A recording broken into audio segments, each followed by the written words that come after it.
Greetings and welcome to another episode of Q Points Podcast. I am DJ Sir Daniel. And my name is J. Ray, sometimes known by my government as Johnny Ray Cornegay III. And Sir Daniel, I think we're about to blow some minds today. Listen, we wouldn't be Q Points unless we dropped a little gem in your Christmas stockings like we always do. So check this out. The holidays are in full effect. And J. Ray, we've actually uncovered this gem a while ago. And it's in one of our TikToks, or what is that? In one of our TikToks and one of our sizzle reels. But we thought it would be very interesting to bring this back. As a matter of fact, when you get finished watching this episode, we want you to go and check out our Carols and Culture episode in the archives. If you're subscribed, you know how to find it. If you're not subscribed, do that now. Yes. But J. Ray, I want you to have the honor of informing our audience of this little known fact about a soulful Christmas classic by the Temptations. Sir Daniel, in Black households, there are certain songs that represent the holiday season. And as Black folks, we will name a song something that is not named. And many people will refer to this song as In My Mind. The In My Mind song. The In My Mind song. That is not the title of the song. The song is actually Silent Night. It is the Temptations version of Silent Night. And in Black households during the holidays and on radio, you will hear this song ad nauseum. And it is beautiful. It's the Temptations. It represents the holiday and it represents Black culture. Sir Daniel, there are two versions of Silent Night by the Temptations that were recorded in two completely different eras of the Temptations' career. And the one that we know the most is the second version. Ain't that something? Now, tell us, when was the first one recorded? I am so glad you asked this, Sir Daniel. So here's how we stumbled onto this fact, y'all. So Sir Daniel just mentioned, go listen to the Carols and Culture episode. We did this episode called Carols and Culture because we wanted to talk about the impact of Black Christmas music, right? And so we used this article, the best Black Christmas albums of all time ranked. And it included the Temptations Christmas card, which for us was just like, oh, the Temptations Christmas card. It has Silent Night on it. That album ranked number 2 on that chart. We thought nothing of it. One day, we decided to play the Temptations Christmas card. And that is the moment that we figured out, this ain't in my mind. This ain't it. What is this? What is this? So, in 1970, the Temptations released their first Christmas album, which was called The Christmas Card. Now, this is the third lineup of the Temptations, by the way. The Temptations had many lineups. So this is the third version. Dennis Edwards, Melvin Franklin, Eddie Kendricks, Paul Williams, and Otis Williams was in this version of the Temptations at the time. This song was actually done or sang live by Eddie Kendricks. So Eddie Kendricks sings the 1970 version of Silent Night from the Temptations Christmas Card. This song was produced by Barrett Strong and Clay McMurray. And what the Temptations were doing at the time is they were kind of infusing like a little 70s funk into some Christmas stuff, and really became like their first kind of foray into holiday music. This is not the version of the song that most people know. The version of the song that most people know was recorded in 1980. So this is the 1980 version of the Temptations. This version of the Temptations, still Dennis Edwards, but it was Dennis Edwards, Melvin Franklin, Richard Street, Glenn Leonard, and Otis Williams. Otis isn't in every version of the Temptations. But 1980 was this was Give Love at Christmas, and this album was produced by Gil Askey, and it was like a smooth jazz R&B version of the Christmas album by the Temps. And they had this version of the Little Drummer Boy on there, which is actually the version of the Little Drummer Boy that most people know as well. It's kind of like a funky groove, and also includes the timeless Temptations version, which we lovingly refer to as Silent Night in My Mind. In my So, mind. 1980 is the version of the Temptations Silent Night that everyone most knows. You know, I've been to several Christmas parties in the past where, after it's like I think it was was it Cowboy? If I believe it was DJ Cowboy would love after we've, getting people up into a sweat, would drop Silent Night just to break it up in the middle of the set. And it turned into this huge sing along. And, that moment of In My Mind was like, I don't care where you put black people, there's going to be a moment when we could become a unified choir, and we are all going to sing in unison In My Mind. And it's one of the most glorious things that you can ever witness. And if you're a DJ out there listening to this, try it. Drop it in a set and see what happens. If you clear out the floor, don't blame me, but go ahead and let us know what happens. And also, what I find very interesting about this version, and what the Temptations were very skillful at doing, was marrying a falsetto Mm-hmm. throughout the whole song, and then somebody coming in at the very, very bottom. Oh yeah, yeah. And it just made for it. I think that's one of the distinctions of the Temptations, and also this version 2.0 version of Silent Night is like you've got the falsetto throughout the whole song, but the narration um is in the basement with a bass. I can't think of any other male groups, except I believe Boys to Men may have been the last singing male group to come along and give us an offering of a Christmas classic. And I because I don't think, has Jodeci ever done any Christmas classics? Not that I can think of. Not that I can think of. Definitely let us know, folks. And Sir Daniel, I'm wondering your thoughts Huh. because you mentioned something that I think is really important that is missing today. And we also included this. So if you follow Q Points Mag, we talk about this. Mhm. I think theory.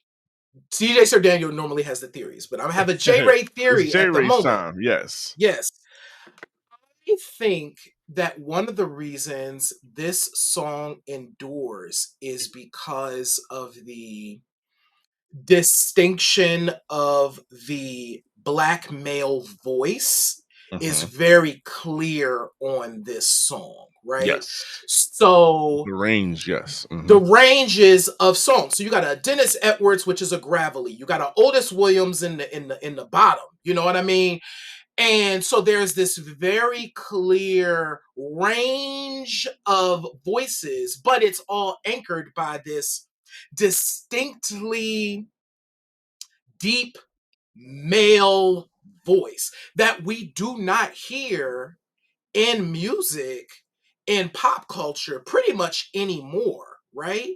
And so I'm also thinking that the reason why this song endures so much is it also represents that connection to that sound Mm. of voices, which we just don't get. Because one, we don't even have a lot of vocal groups anymore. The Temptations were a proper vocal group. That's it right there. They were a proper vocal group. They sang in 3-part, 4-part Mhm, harmonies. mhm. That just doesn't happen a whole lot these days. Not in groups. Mhm. And just to so Jodeci does not have a Christmas album. However, like Casey and JoJo have a few like Christmas or holiday offerings on their solo projects, and I'm pretty certain maybe a gospel project here or there. Mhm. But as far as the male groups are concerned, yeah, we don't have that anymore. I think, and we've discussed this. We have a couple episodes where we celebrate Black male Mhm. voices. I think it was a series we talked about Yep. Teddy Pendergrass, Barry White, Isaac Hayes. Make sure you Mhm. go back and check out those episodes Good because we shows. celebrate those Black voices that we don't get anymore. We talked about Maxwell, who in himself can has been able to do both. Yeah. Maxwell will give you a falsetto and then he'll go down in the basement and give you Yeah. something else. So there's a range, and maybe it's a reflection of, oh God, I don't want to start sounding like one of those podcasts about, well, Black men nowadays, or, you know, I think it might be a reflection of what people are attempting to be, what people feel like um their performances of masculinity need to be these days. Um, and it also reflects the lack of groups, maybe reflect the fact that there's not a lot of unison anymore, or the idea of doing things together as a team might be part, these are just theories. We good for a good conspiracy theory here on Q Points, but it might just be a reflection of the time, and that's why we're not seeing a whole lot of male groups like that anymore. Wanye, of course, of Boys to Men, his sons have formed a super group, so we'll see what happens with them. They've been working on music for a while now, and they sound amazing. They Mhm. definitely earned it from their dad. And Yeah. so I don't know, we'll see. Maybe it will change within the next couple of years. So Daniel, I think you said something that's really important. And the holidays, I think the reasons why songs like this endure is they also remind us of the importance of coming together in the Mm, holidays. mhm. And groups like the Temptations, to your point, represent people working together, right? There are people who do lead things in groups, right? But the groups themselves rely on each other. SWV is an amazing group because those three women rely on each other. Say what you want to say. Miss Coco is the bomb. Like Right. Sir Daniel had a theory that, Coco, we talk about who are the voices of the 90s, and we name all of these people, but it might be Coco, right? Listen, Yeah, but I said it. That yeah, y'all can you come after absolutely me. said I it. know we've deemed people the voice of the 90s and whatnot, but I really do believe that Coco is the voice of the 90s. But we'll save Yeah, that for another episode. absolutely. And but I think what we have to remember is, and the reason why I bring that group up is because Coco still needs Lily and Taj. Lily and Taj have Totally. a role in that group, They right? absolutely do. There's this is an aside, but I think it's really important. There's this TikTok when they were doing Week on the Arsenio Hall show, a cappella. Coco is singing. Coco is singing down. Taj and Lily come in with that weak. Arsenio falls out because all of a sudden these voices now come together. And you are like, oh, I completely get Now we get what's why they're happening here. sisters with Voices. voices. The Temptations represent that. Yes. And I think when we hear Silent Night, particularly in my mind version, the 1980 Hmm. version, because that's the version we hear the most, it not only conjures up the feeling of the holidays, it also reminds us of people working together to create something.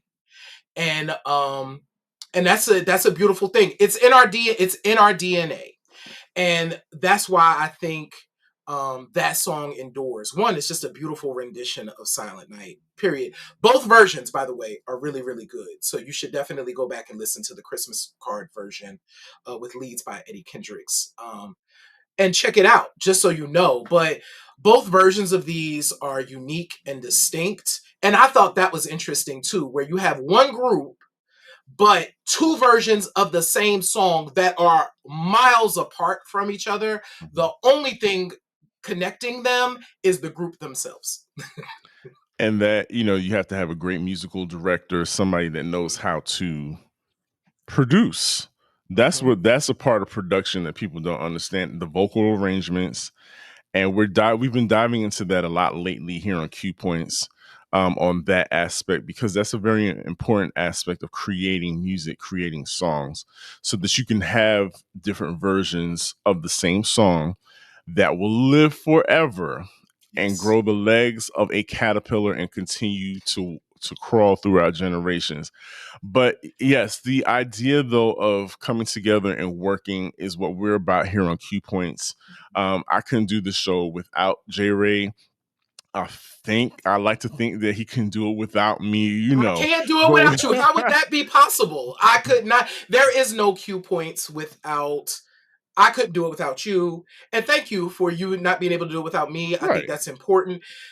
That's what this also, I think, represents, is the coming together during this holiday season.